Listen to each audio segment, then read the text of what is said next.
আদবওয়ালা জিন্দেগির বড় দাম। আদব।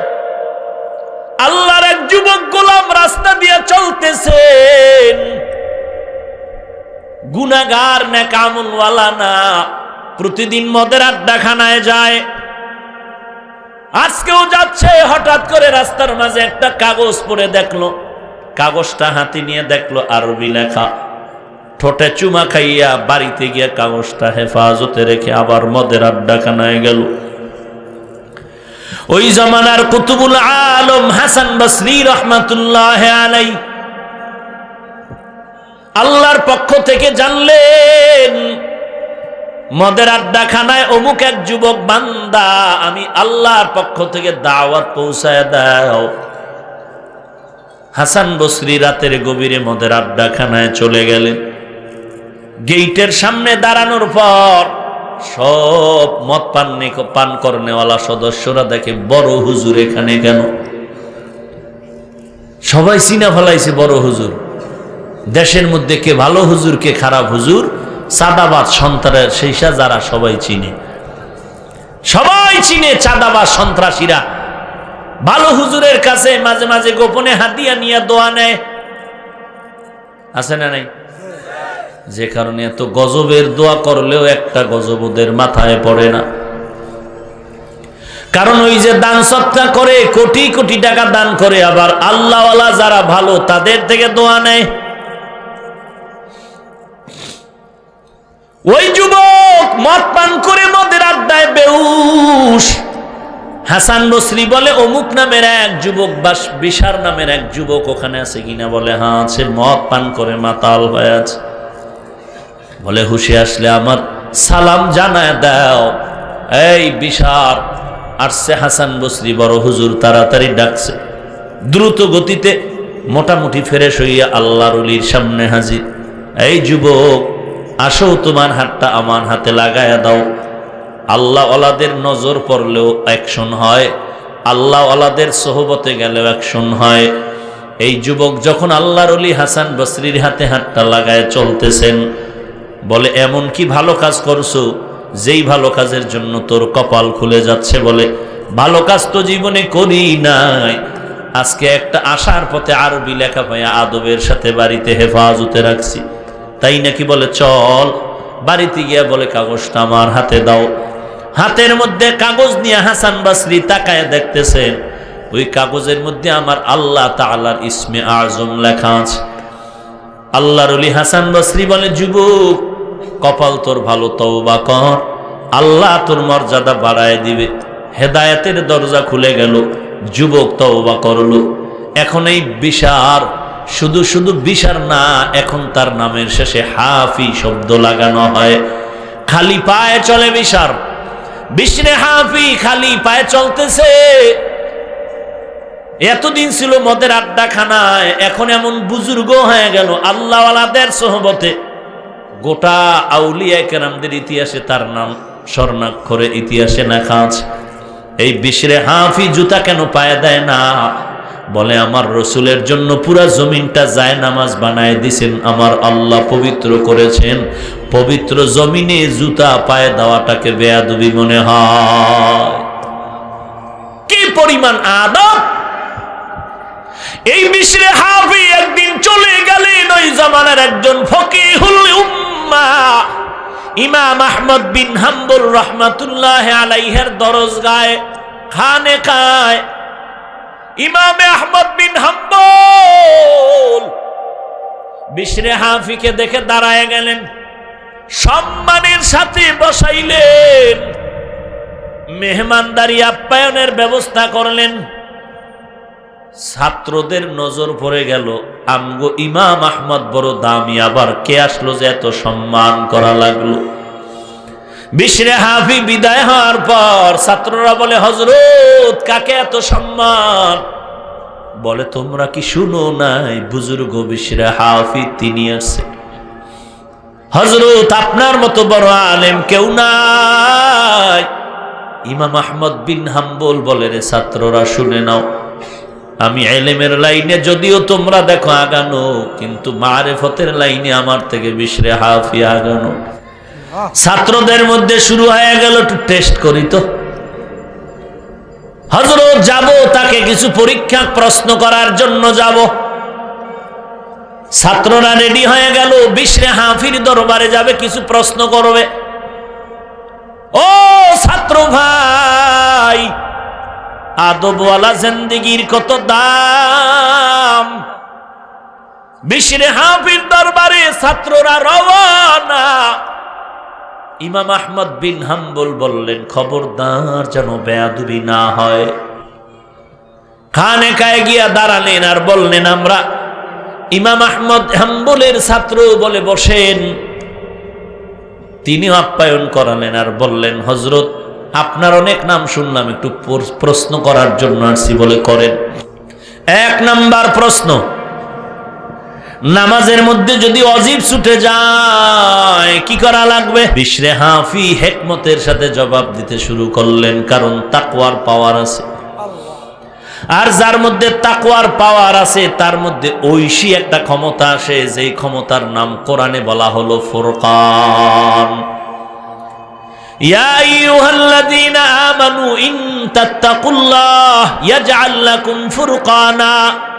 ফুরকানের সম্পদ, মা মা'নাল ফুরকান হুয়া নূরুম মিন ইলাহি, আল্লাহর দেওয়া একটা নূর। বলে এটা দিয়া কি করবে? মা বিহি ফুররিকা, মা ফুররিকা বিহি বাইনাল হাক্কি ওয়াল বাতিল। আল্লাহর দেওয়া নূরের ওই অংশ, ওই পাওয়ার পে ফুরকান দিয়া বান্দা হক বাতিল নির্ণয় করে একাই হকের পক্ষে আগায় যেতে পারবে। বিশরে হাফি বললেন, ছাত্র ভাইরা, এই প্রশ্নটা যদি আপনাদের ইমাম সাহেবকে করেন, তিনি ফতোয়ার কিতাব খুলে জবাব দিবেন, সিজদায়ে সাহও করো, নামাজ হয়ে যাবে। আর আমি বিশরে হাফিকে যদি জবাব চান, আমি জবাব দিয়া বলবো, আগে আপনার শাস্তি হবে, কেন আল্লাহর দরবারে দাঁড়ায় ভুল করলাম। আল্লাহর দরবারে দাঁড়িয়ে ভুল করেছো কেন? আগে শাস্তি হবে। হযরত বুঝলাম আর একটা প্রশ্ন, নিসাব পরিমাণ মাল হলে যাকাত দেওয়া লাগবে। বলে হ্যাঁ, কেমনে দিব? বিশরে হাফি বলেন, ও ছাত্র ভাই, আপনাদের ইমাম আহমদকে যদি প্রশ্ন করেন, ফতোয়ার কিতাব খুলে বলবে 40 ভাগের 1 ভাগ দান করেন। আর আমি বিশরে হাফিকে যদি জিজ্ঞাসা করেন, আমি জবাব দিব, কোনো ভাগাভাগি নাই, আল্লাহর দেওয়া সম্পদ আল্লাহর পথে সব বিলায় দাও। হর কে দারাত খৌফে হক দর দিল মাদাম, জান্নাতুল মাওয়া দেহদ ওরা মাকাম, জুজবা হক চীজে মখাজ ইনসো যা, ফজলে উআ মস্তে দর জুমলা জাহা। আল্লাহ তাআলার সন্তুষ্টির পথ পাওয়ার জন্য গুণ লাগবে 3টা। 1 নাম্বার গুণের নাম আদব। গজনবীর বাদশা সুলতান মাহমুদ एक ही सफ में खड़े हो गए, महमूदो अयाज, ना कोई बंदा रहा ना कोई बंदा है नवाज, ना कोई बंदा है रवा ना कोई बंदा है नवाज। সুলতান মাহমুদের ইন্তেকালের পরে স্বপ্ন যোগে জানা হলো কি হালাত। সুলতান মাহমুদ বলেন, আল্লাহ আমাকে কবরে মাফ করে দিয়েছেন। বলে এমন একটা কি আমল যে উসিলা আল্লাহ মাফ করেছেন? সুলতান মাহমুদ বলেন, সামান্য একটা আমল, আদবের আমল। বলে কি আদব? বলে আমি সফরকালে একদিন কোন এক বাড়িতে মেহমান হয়ে গেলাম। এমন ছোট ঘর, আমাকে যেই জায়গাটা দিল, রাতের বেলা ঘুমাইতে গিয়া দেখলাম একটা পায়ের কিনারায় উঁচু তাক, ওই তাকের উপর এক জিলদ কোরআন শরীফ রাখা আছে। আমি চিন্তা করলাম আমি এখানে ঘুমাবো, কোরআন শরীফ থাকবে, হতে পারে না, কোরআন শরীফটা অন্য রুমে রাখিয়া দেই। এই চিন্তা করে যখন কোরআন শরীফটা হাতে নিয়ে অন্য রুমে রওয়ানা, কিছু দূর গিয়েই আবার মাথা গরম হয়ে গেল। আরে আমি আরামে ঘুমের জন্য কোরআন শরীফ সরায় আর এক রুমে রাখবো না, কোরআনের জায়গায় কোরআন থাকবে, প্রয়োজনে আমি আর এক রুমে গিয়া ঘুমাবো। আবার উল্টা ফিরে আইসা কোরআন শরীফটা জায়গায় রাখলেন আর নিজে আর একটা অন্য অপরিচ্ছন্ন রুমে গিয়া ঘুমাইলেন।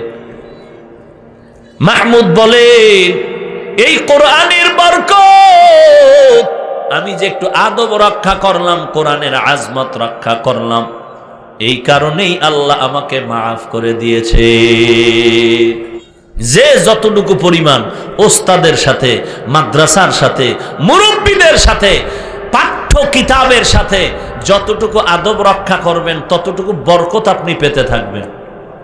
লিকুল্লি শাইইন জিনাতুন ফিল ওয়ারা ওয়া জিনাতুল মারই তামামিল আদাবি।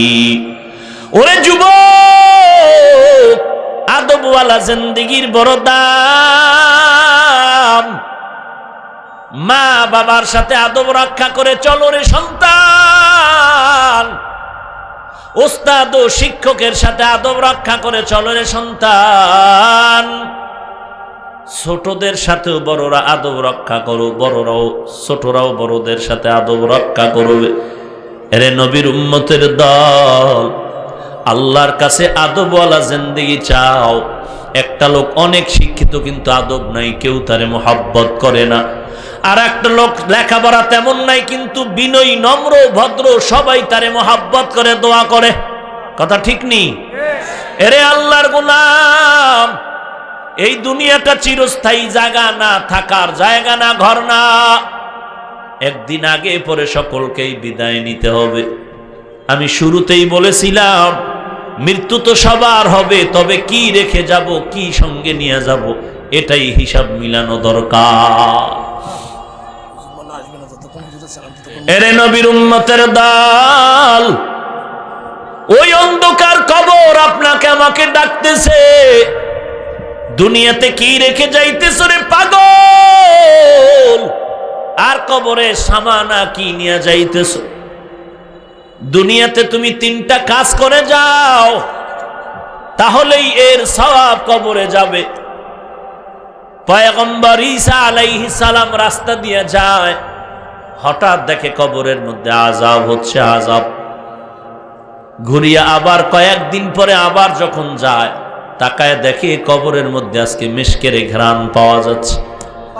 আল্লাহকে জিজ্ঞাসা করলেন, হে মালিক, ওই দিন দেখলাম কবরে আযাব, আজ আবার অনুভব হলো জান্নাতের ঘ্রাণ। আল্লাহ জানায় দেয়, রে ঈসা, এই বান্দাটা পৃথিবীতে যখন বিদায় নেয়, একটা শিশু সন্তান মায়ের কোলের মধ্যে রেখে আসে। ওই সন্তান মা মাদ্রাসায় দিয়েছে, সন্তানটা মাদ্রাসায় গিয়া পড়েছে বিসমিল্লাহির রহমানির রহিম।